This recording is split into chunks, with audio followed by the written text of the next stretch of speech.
I think that a lot of big tech companies want to do the socially responsible thing and they want to help out. I think everyone, all of us want to do the best that we can with the tools that we've got. And they happen to be in the unique position of controlling the two operating systems that are, on most of the world's phones. The Apple, as we know, iOS, and the Google Android system, which is the most popular in the world.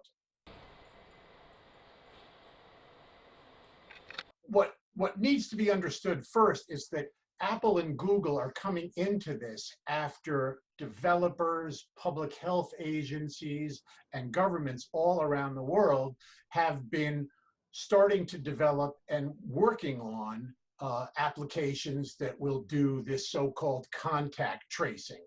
So people who do carry the virus and have tested positive can be able to know whom they might have infected.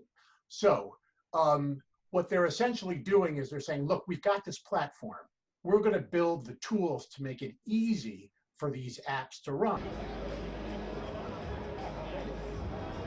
Now, what's important about this from the perspective of Google and Apple is privacy.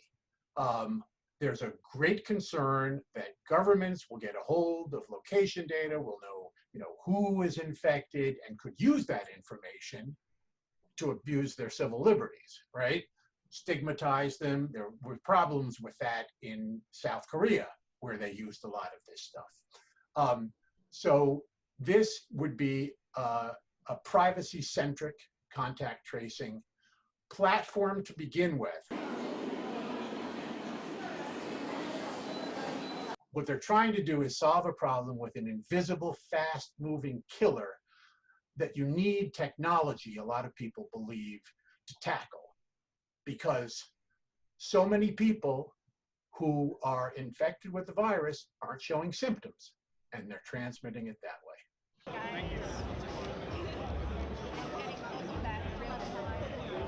We understand from the companies is that their aim is not to retain any personally identifiable information about the users, that the use of this will be voluntary. Now, these things all have to be worked out, and there's going to be a lot of people watching closely to see whether Apple and Google are actually able to, for example, prevent governments that are running apps on top of their operating systems from retaining that.